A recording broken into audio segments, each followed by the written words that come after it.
Hello, everybody. Welcome to this edition of Conversations here on Shelbyville Now. And today I have with me Smo. Everybody knows Smo. He used to be called Big Smo, Yes. but that's changed. That has Tell changed. us how that changed. So, not to take you too far back, but ultimately, my change took place about 9 years ago whenever I had to have an open heart surgery. I was out on tour doing my music on the West Coast and through Canada, and I was struggling with chest pain and a hard time breathing, and still having to do like a 90-minute performance every night. And it was really a lifestyle issue. Come to find out, it's not that I was an unhealthy person, it was that I was practicing unhealthy behavior. Right. So I had my quadruple bypass heart surgery, and my surgeon told me, hey, there's going to be some things that you're going to have to cut out, and there's going to be some things that you're going to have to implement. So, but when he laid that list out, he's like, it's not a lot. It's just, 5 or 6 things. And I was like, well, what are these things? And first thing was red meat. And I was like, wait a minute now, talking about taking away everything that I eat right there. Right, exactly. I loved red meat. And then, of course, fried food, soda, pork. You said that you really need to go ahead and get rid of pork while you're getting rid of red meat. And then the most challenging at the time, because of my career and my brand and everything, was alcohol. And that was at a point where I didn't even realize that I had a problem with drinking, because I was more of a professional drinker. I drank when I was on stage. I drank when I was around fans. But off the clock, on the bus, and in my personal life, I didn't really consume a lot of alcohol. It just wasn't my go-to thing for like a relaxing. It had become part of my brand, though, with the moonshine and the whiskey, Right. and everything. And people expected to see that whenever I showed up. So there was more, I'd say there was more challenge professionally with quitting alcohol. Personally, it wasn't hard at all. I've never had a hard time quitting anything. Um, and I think the most confusing thing is when I quit eating red meat and pork back in the day. Was how people judged you for not eating Right. meat. Right, yeah, And yeah. I still ate chicken and fish and turkey and at that time, but over the next 5 to 6 years, I would find myself. It was in 2020 that I transformed into a plant-based diet. I watched a documentary on Netflix called The Game Changers, and the way that they explained it really hit me personally on how I was feeling. And I was like, man, if I can change a few more things, because I've already, you learn if you can cut out alcohol, red meat, pork, and soda, fried food, you're like, well, I can do anything. So I gave it a shot, and it wasn't long after I had started a plant-based diet. I was instantly seeing results. First thing that I got rid of was acid reflux that I had suffered with Wow. from over Yeah. 25 years. And I'm talking day 3 of going plant-based. My acid reflux had started to subside. And it was about 6 months after I had started that I was off my acid reflux medication completely. And I've Wow. been taking this for 25 years, the purple pill. Like everybody knows. Right. It's something that we don't talk about Yeah. every day. We might talk about what coffee we're having, or where we had breakfast, but we don't talk about the pills that we have to take in the morning before we do all these things.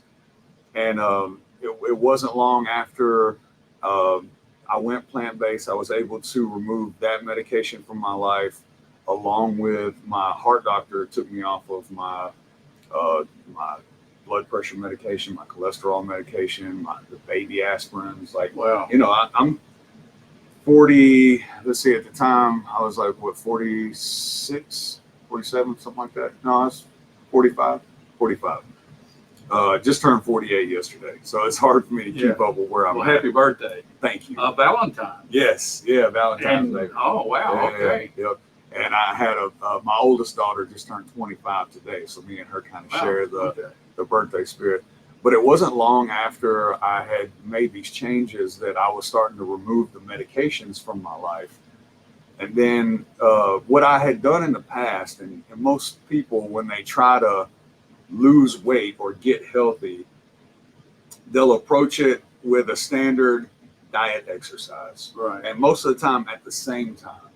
And I've done that in the past and I failed miserably every time that I tried to diet and exercise at the same time. So I told myself, I'm not going to do that again. I'm going to get my diet under control first. So after getting my diet to a point to where I was starting to see not only health and medicine results, where I was able to stop taking medicine and start feeling better, I started to lose some weight, and I started going to the gym.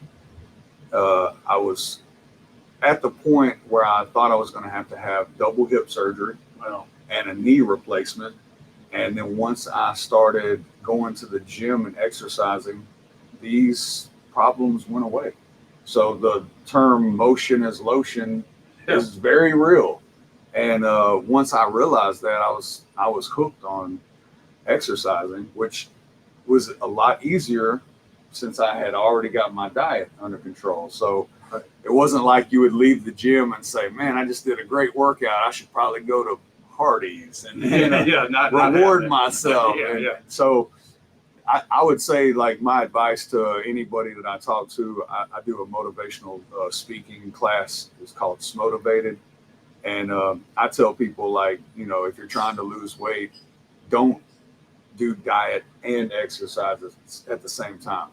Get that diet under control, get some self-discipline when it comes to your menu and your dietary lifestyle. And then when you have that plan in place and you feel comfortable and confident with it, then start exercising. And then you'll see massive results. You'll already feel better because of the things that you're putting in your body are already working in your favor. And then, like I said, motion is lotion. Once you get motion and energy and strength, the possibilities are really endless. Yeah. Well, let's talk about, what is your typical diet now? What do you do? You eat 3 meals a day? You eat smaller meals, 2 meals? What do you do? And what is your typical day look like? Okay, so the first thing that I realized is that I was over consuming. So my portion sizes were huge because I've never had anybody tell me, don't go get sick. Right. My family, how I was domesticated, it was like, not only finish your plate, go help yourself for seconds. Have thirds. Right, because that's a compliment to the cook, right? Have thirds. And then don't worry, because we're going to have dessert. And we're going to wash it down with sweet tea. We're going to have a soda. Sure. We're going to have some milk. We're going to have cheeses on everything. Everything's going to be deep fried. And it's like this celebratory of flavor and like this, but overconsumption is like, it's gluttonous. When you step away from it and you make the change, you're like, man, I was really over consuming. So I would say that portion size was the first thing that I really dialed in. So what I started doing is I started doing a fasting, which kind of trained me for moving on forward and changing how I ate. So I did I'd say a 12-hour fast at first, where I would stop eating at night at like 6 p.m. and be in bed, fairly early, 9 or 10 o'clock. And then I wouldn't have anything until, the next day, 12 hours later. And then I stretched it out to 16 hours, 18 hours, when you find out, like, well, I don't really need to eat, that whole period. Just drink water, stay hydrated, maybe have a piece of fruit if you're in a bind. Apples and bananas has always been my go-to. I never let myself be hungry to where I'm hurting or I'm angry, because nobody wants to see the hangry version of me. So you don't really limit yourself to being able to have a healthy snack option, but like definitely doing that fasting helped me prepare myself for my new program. Once you realize that you don't need breakfast, lunch, dinner, and 3 snacks in between, then you're like, okay, that was just a bad program that I was. And that's what it really comes down to. We're really domesticated by our parents, who were domesticated by their parents and by their parents. And it's like hereditary illness is not a gene thing. It's like well, my dad had heart problems, so I'm going to have a heart Right. problem. It's like, no, your dad had heart problems because he had a terrible diet, no exercise. Right. And then he taught you to have a terrible diet with no exercise. And then you're going to teach your kids Yeah. a terrible diet. So that's where hereditary health illness comes into. It's just bad programming.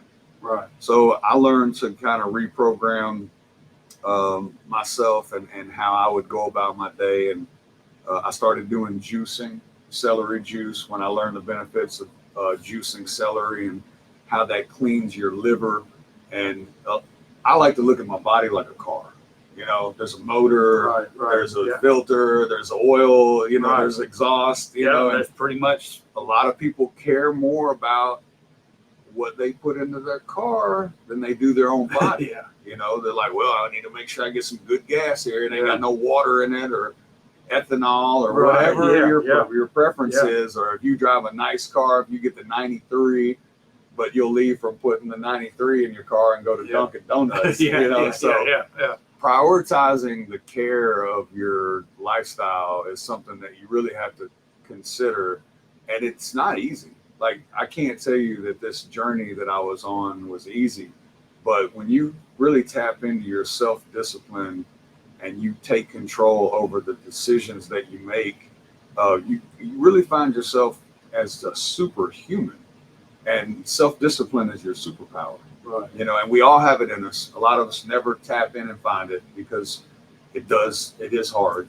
But when you find it, you really become a different version of yourself. You realize that possibilities of what you want to do with your life are endless. And I mean, that goes with your diet and with your career and everything. I mean, it overall covers it kind of takes over your purpose in life, you know? Right. So nowadays, I like to wake up and I go to the gym for 2 hours. I'm a Planet Fitness guy here in Shelbyville, Tennessee. I've been going there for 3 years now. I'll wake up and I'll go exercise for 2.5 hours some mornings, and I'll have a smoothie, one of the smoothies that I make, and I'll have it, and then I'll come home and I'll have a celery juice, and then I'll wait a couple hours and I'll have a salad, and then I'll wait a couple hours. Mostly I eat between 2 and 6. So there's like a 4-hour period that I'll like at 2 o'clock, I'm ready to eat. I want a salad. I make my own, everything's homemade. I make my own dressing. Everything's oil-free, gluten-free, and whole food plant-based. So I'll have a salad, and later on I'll have air-fried potatoes. I like to steam potatoes. I'll have broccoli. Anything in the produce section. Help yourself. Wide open for it. Anything you Okay. want, you know, and it's like you really don't even have to think about your portion control at that point. You know, if you want seconds on broccoli, get Yeah, seconds go because for it. Yeah. it's just steamed broccoli. It's not covered in cheese. It doesn't have, Right. you know, Yeah. milk and butter and all that stuff on top of it. So when you remove the things that don't work in your favor from your menu, like you find out that there's a lot of things that you can consume and a little bit more that you can consume. Don't you think focusing on what you can have rather than what you can't have is a key That's the to key. the discipline? Absolutely. Yeah. And for me, I had to strip out my entire refrigerator, all of my cabinets, and I had to start from scratch. Wow. Yeah. I had to look at everything. You have to look at the back of these containers to know what you're putting Yeah. inside your body. You got to look, because if you just look at the front, and they'll put a cow on the front with a thumbs up. And it's like, hey, healthy stuff right here. Right. But you turn around and you're like, well, if you don't know how to pronounce it, it's not going to be good for you. I guarantee you. So, into my plant-based diet, me and my wife, we removed gluten and oil. That was like a big step for us because we had dialed in the plant-based, and of course, you can eat unhealthy plant-based. Sure. French fries are plant-based. Yeah. Oreos are plant-based. You know, there's a lot of stuff, and you can get what they call vegan fat off eating Impossible burgers, the Beyond stuff. Yeah. All that stuff is crap. Yeah. It comes in handy when you're making the initial transition I see. to go ahead, because it's psychological. Right. It's a mental thing. This is no different than people who struggle with drug addiction. Right. We are all walking around here addicts. Yeah. We're addicted to coffee. We're addicted to creamer. We're addicted to cheese. Yeah. Like, tell someone that they need to quit eating cheese. I had grown man temper tantrums in the middle of our Kroger here in town because my wife, she's like, no cheese. You can't eat that anymore. And Oh, I mean, okay. I'm a grown man. I have a career and my own business. I can afford to buy whatever I want when it comes to food, but you have someone tell you that you can't have what you want anymore, and it'll break you down. Yeah. And I mean, I cried. I ain't gonna lie, I cried about it because, and if you try to stop eating cheese, you'll find out just how addictive it is. Yeah, absolutely. We don't realize it, but cheese has something in it called casein. Okay. And it multiplies every time that they process the cheese more and more. So shredded cheese has 3 times the amount of casein as regular, like brick cheese, also sliced cheese. And casein reacts to the chemical reaction in our brain is the same as opiates. Wow. And most people don't know that. But when you try to take cheese out of someone's diet, it's a lot like trying to remove someone from an opiate addiction. That's wild. And it was during this time where I was struggling with these changes that I realized this food issue is an addiction problem. You know, I realized, and I'd struggled with addictions in my past, with the alcohol and with like tobacco, and even with some earlier in my years, drugs. You know, here in Shelbyville, it's not hard to have a drug problem. You know, but it's also not hard to have a cheeseburger or fried chicken. Absolutely, it's not. Everywhere you go, and let's talk about this for a second. I know people out there that are listening to this, they're motivated by what you're saying. Now they say, okay, well, I work every day. I go to work and I don't have enough time to come home and prepare a meal, or I don't have time. I've just got a busy schedule.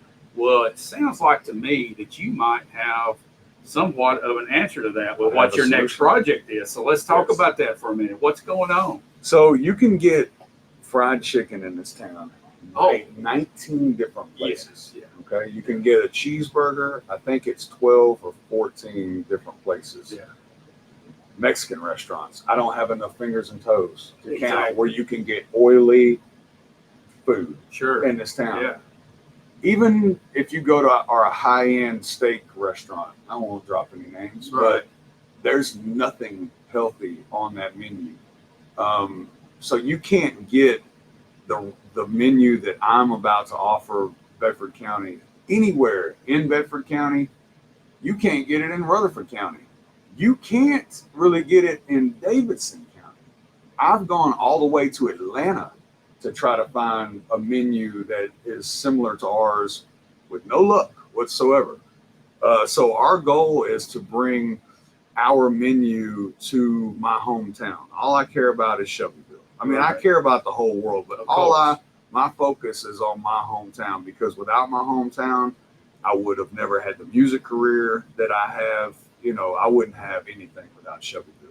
And I feel like someone has to step in and offer a solution when it comes to this food problem that we have, because no one offers a healthy option.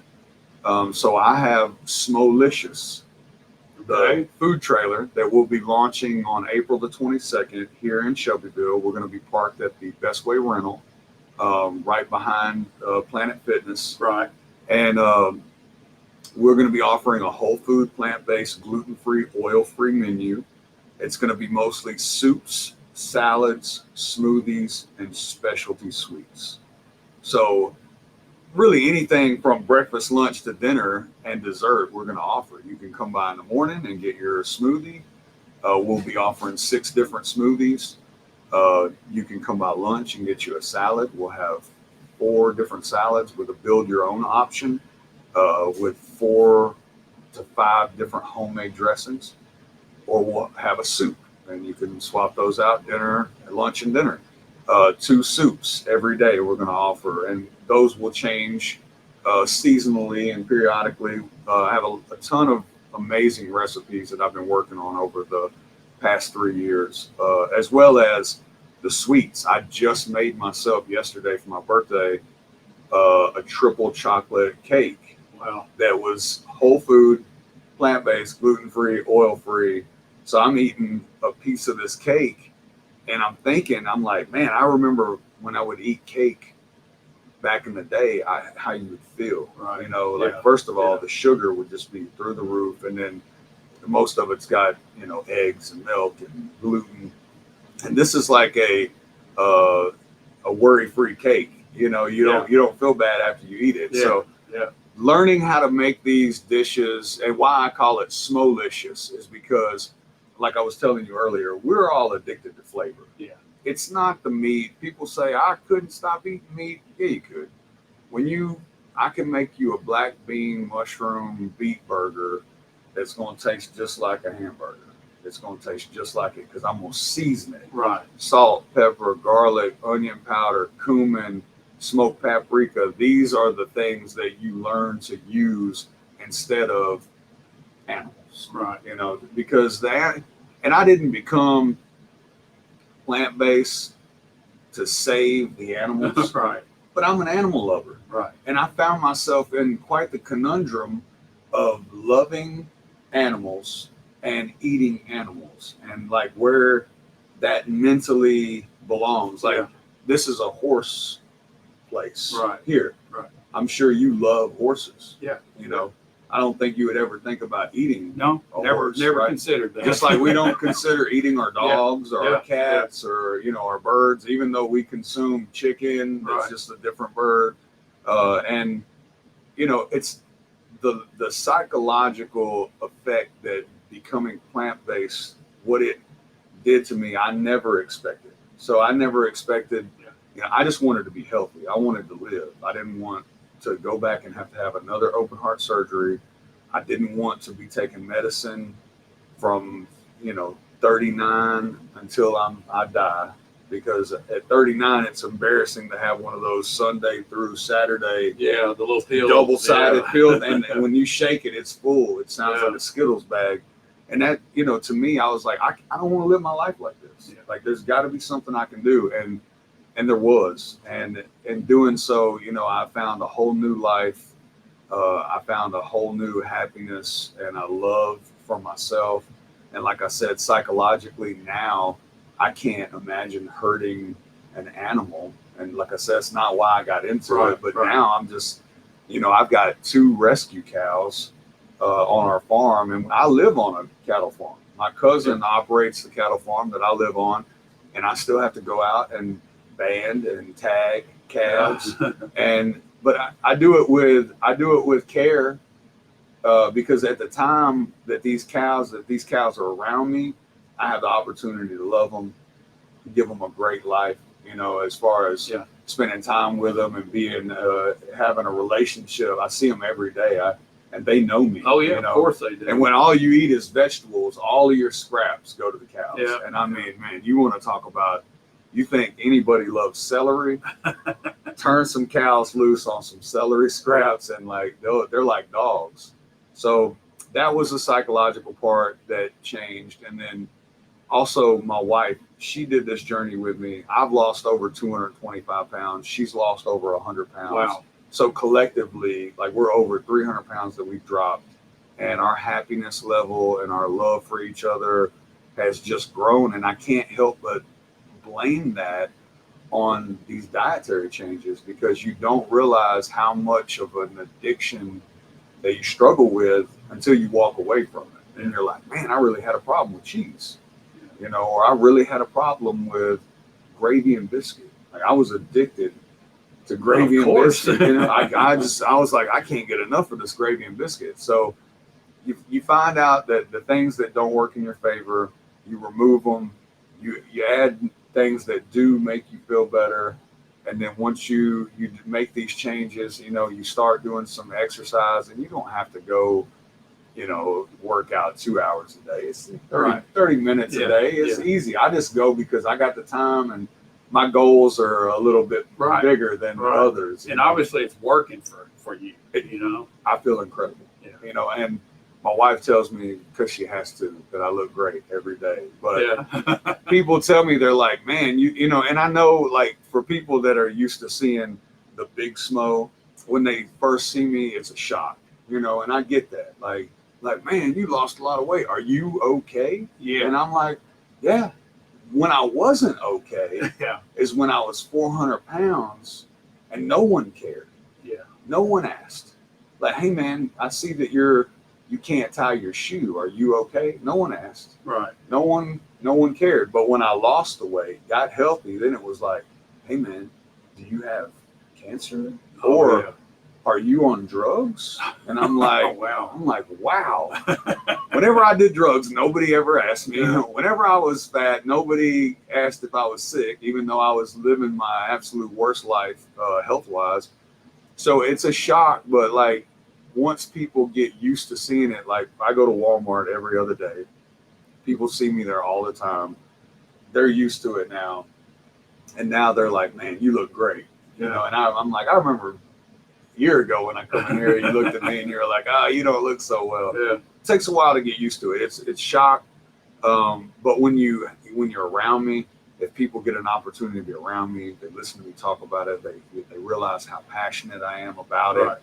They're like, man, this is really something. So that's why I started doing the Smotivated kind of like speeches. And what I really want to do with the food trailer is I want to bring this menu, this option to Shelbyville. And I would like to really get involved with like the schools, because childhood obesity is where it started for me. And that's where it starts for most. And I don't want to point fingers at parents, but all of us that are adults, we're so distracted. Oh, yeah. So distracted. If you've got TikTok or Instagram or Facebook on your phone, you're so distracted that you'll put anything in front of your kid to make them shut up. Right. Because this is more important. And it's Have you noticed too, the most convenient products out there, food products, are the most unhealthy. Terrible. That's what's in our face. Yes, all the time. And that's what it's convenient, which will, back to what you said, someone who works, doesn't have time. I'm going to argue that, because how much time do you spend at a drive-thru waiting on someone else to fix your food? There's a period of time there that you're spending that you probably spend every day. So take that time and add it up, right? Also, do you go out to eat? And people, another thing, people say it's so expensive to eat healthy. No, it's not. It's not. Go to the produce section and shop. It's not that bad. Yeah. And I don't go out to restaurants and eat. Now, when me and my wife used to go out to eat for dinner, talking $70. Now I can spend $70 and have enough food for 3 to 4 days from the produce section. So removing the poor practices of going out and dining, catching the quick, convenient drive-through. You take that time, you take that money, and you add it up, and then you set it over here on this side, and you're like, okay, now I've got this much extra time that I'm not spending in a drive-through or at a restaurant. That's food prep time. Yeah. All that money that you just threw away on all these empty calories and oversaturated calories, you get all that back.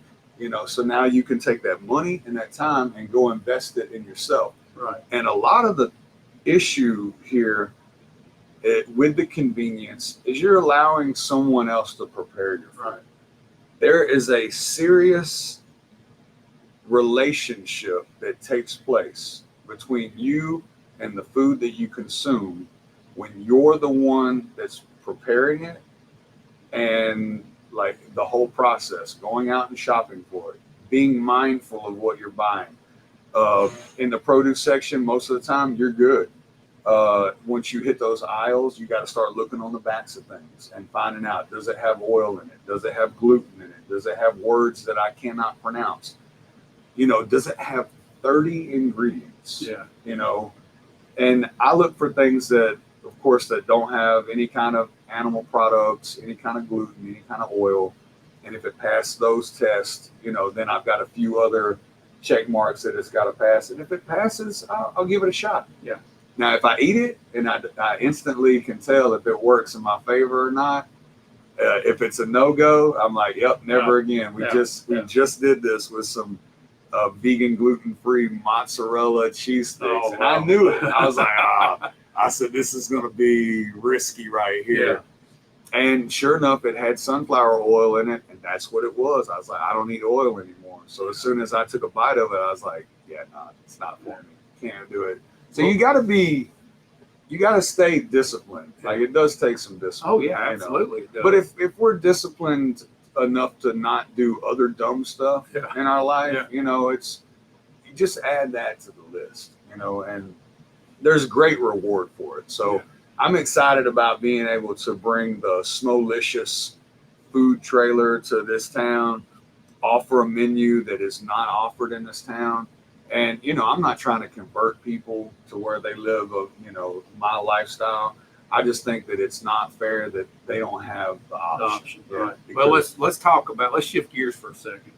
With this rejuvenation that's taken place since 2020, what are you doing music-wise now? I know you've got a new song that's just out. It was released yesterday. Is that right? It was. A new song, new video. It actually came out last Friday. Okay. So it could be out for Valentine's Day because the song is called Something About Love. Yeah. And it's a different side of me as an artist. This is a straightforward country song. It's a song that I wrote with my good friend David Ray Stevens, who is Songwriter of the Year here in Nashville. And it's a song I wrote about my wife and the love I have for her. And in the video, we were able to share a little bit more of what I have love for. The idea was visually, let's show things that I love. So it has us doing food prep in the kitchen. It has us with the cows, our rescue cows. It's got us with our dog and our cat, and of course us together, and us going out in Murfreesboro and having a healthy meal. So it shows all the things that mean a lot to me, that I love. But the song was written about my wife, and people are loving it. I was a little worried because I've been a country rapper for a long time, and rapping for me has just been so much fun and natural, but like singing a song, way different. Especially filming the music video, having to sing at a camera, way different. Everything was so different. Wardrobe, way different. So, but it's not like a side of me that doesn't exist. It's just a side that I haven't shared professionally, because I sing all the time, and I have for years.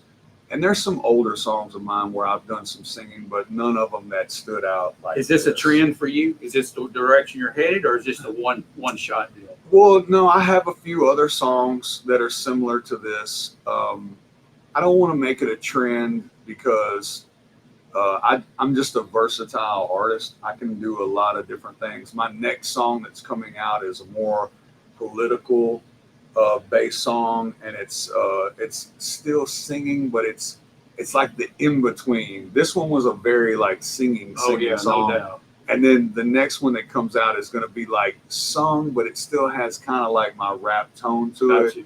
So and I did that. I lined it up like that because I was uncertain how people would react to this song. And I think it's awesome. Thank you. No, people are loving it. The streams are doing really well. The feedback is really great, and I think it's important to just not just like my positive lifestyle, but to be able to put out this positive soundtrack that goes with it. I want everybody to not only see my evolution, but to hear the evolution of, this is a guy who started rapping when he was 19, 20 years old, and now 48. I've evolved a lot. Are you going to get on the road and tour coming up? Yeah, we've got a show in Florida on the 30th of March. Okay. And then so I don't like to tour in the wintertime. I don't like the cold. I don't like to travel in it. I have my own bus. So I drive my own bus. and I like to be in good weather. I don't. Yeah. I've toured in snow in Canada, and I've told myself, never doing that again. Really? Never will I ever go out in the snow. So winter time is when I take off from touring, and I spend a lot of time in the studio and kind of building out the tour for the next year. But I honestly think that I'm going to be so consumed with the food trailer, Yeah. and the passion that I have for that, that's where my heart is going to be. Gotcha. As in, and of course, it's going to be how Shelbyville responds to Sure. it. You know, I've got a lot of people that are excited about just having the option. Sure. You know, Yeah. like Yeah. I want to come and get a smoothie in the morning, a salad for lunch, and a soup on my way home. And I'm like, I can make that happen. You're the man. I'm the man. I'm the man. So are every you day. going to actually work in this truck yourself? Oh yeah. This Is it a trailer or a truck? It's a trailer. Okay. Yeah. So I was really up in the air on which one to do. I found a trailer perfect for what I wanted. It had never had meat cooked in it. It had never had oil cooked in it. Yeah. It was, but it was already built out. Everything in order to pass codes with the health department and everything. Yeah. So I actually just hung out with Jeremy Williams, the health department guy, and he looked at the trailer and he's like, "Oh yeah, you're good to go." Yeah. He's like, "We can permit this thing today if you want to." Good. So we're gonna take it and get it wrapped. We've got this great idea of having it wrapped in fruit-colored camouflage. Okay. Because people eat what they see. Right. You got to stand out. So I think it's gonna look great. I think people are gonna like it.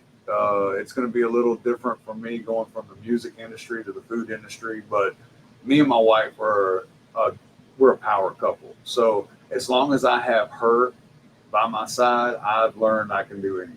Absolutely. So that's what we're going to do. Me and her are going to run the food trailer and try to give this town an opportunity to heal itself.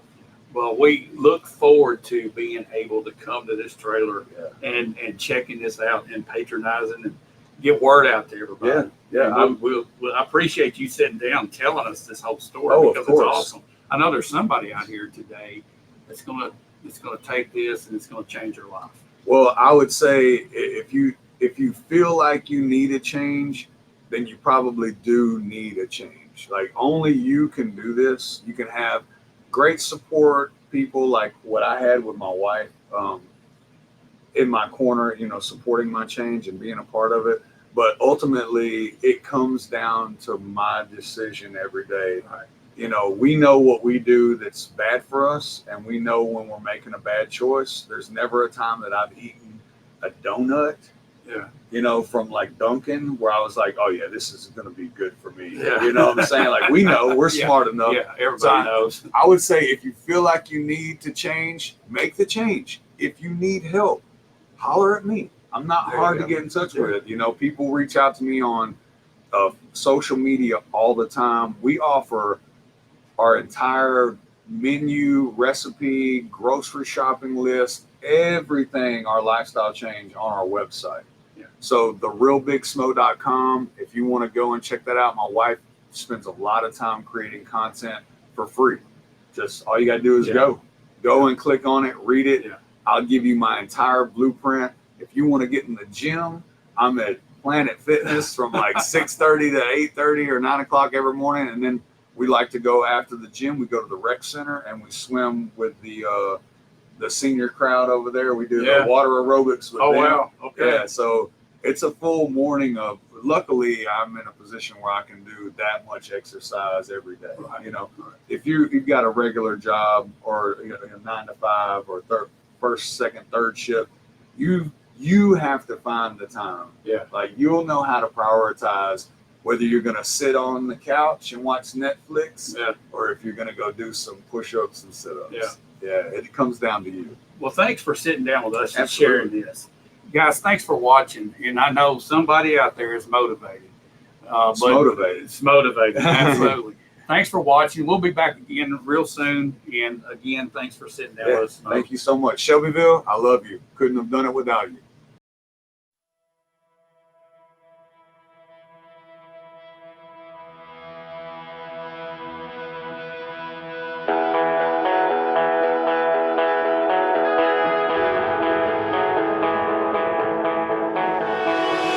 You're like the first beam of sun shining through my window. That cool morning breeze on my skin letting me know from where I've been, I'm living again. And I promise I won't let go. I hear you in the kitchen rinsing dishes, singing them hymns. Got me in my feelings, all I know to do is give in. 'Cause that fire in your eyes keeps us alive. Your glow, it warms my soul. Yeah, that's love. When you find one that's sent from above, and I don't have to question if it's real when you kiss me or kills you to miss me. We're two hearts that can't get enough. Yeah, that's us. And we're written in them stars right above. And you can't help but see it. Made me a believer that life's so much bigger than us. Yeah, there's something about love.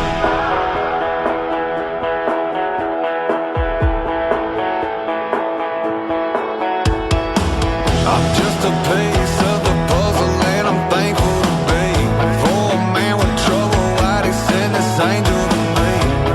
In all my dreams, never thought I'd see a perfect picture that felt so free. But that's love.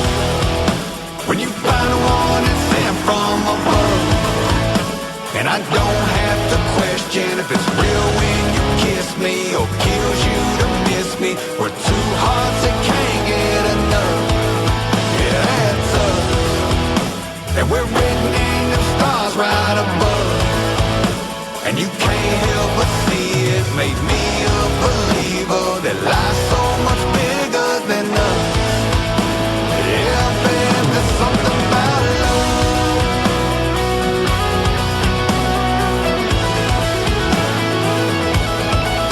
You know life has so many roads.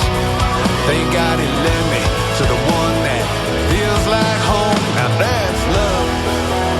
When you find one that's sent from above, and I don't have to question if it's real when